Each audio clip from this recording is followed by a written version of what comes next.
बिस्मिल्लाहिर्रहमानिर्रहीम। अली अब्बास अलवी आप लोगों से मुखातिब हूँ। मौला कायनात अली इब्न अबी तालिब अलैहिस्सलाम की खिदमत में एक शख्स हाजिर हुआ। दस्ते अदब हाथ जोड़कर अर्ज करने लगा, या अली, एक शख्स ने मुझसे कुछ पैसे लिए थे लेकिन वो अब वापस नहीं करता।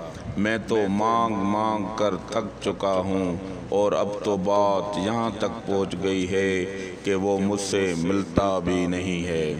हज़रत अली अलैहिस्सलाम ने फरमाया, ए शख्स, मैंने अल्लाह के रसूल से सुना है मेरी उम्मत का सबसे बड़ा फितना दौलत है। जहाँ दौलत होती है वहाँ दोस्ती और रिश्तों में इख्तिलाफात बढ़ने लगते हैं। याद रखना, जब भी किसी की मदद करो तो सदक़े की नीयत से करो, उम्मीद की नीयत से नहीं। क्योंकि इंसान की फितरत है कि जब वो कुछ लेता है तो उसके एहसासात कुछ और होते हैं, जब वो वापस देता है तो उसके एहसासात कुछ और होते हैं, और वही एहसासात इंसानों के बीच इख्तिलाफात पैदा करते हैं। उस शख्स ने कहा, या अली, आपने सही फरमाया, लेकिन अब ऐसा क्या करूं कि वो पैसे वापस दे दे। तो हज़रत अली अलैहिस्सलाम ने फरमाया, ए शख्स, क्या तुम सदका और खैरात निकालते हो? तो उस शख्स ने कहा, अल्हम्दुलिल्लाह, निकालता हूँ।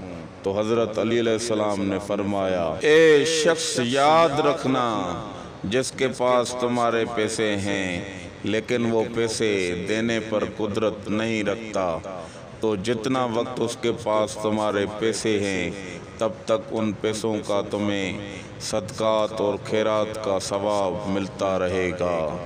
ये समझो कि वो तुम्हारे माल और जान का सदका है। उससे कभी तलब कलामी न करना।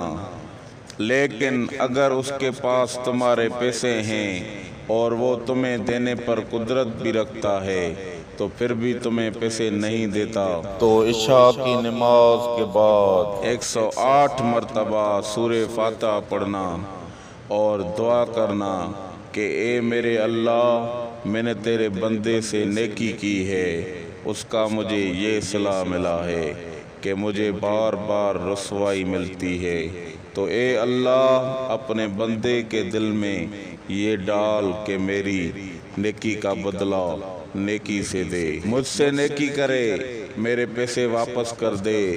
कुछ ही दिन तुम ये अमल करो, अल्लाह के फजलो करम से तुम अपनी मंजिल पा लोगे इंशाअल्लाह।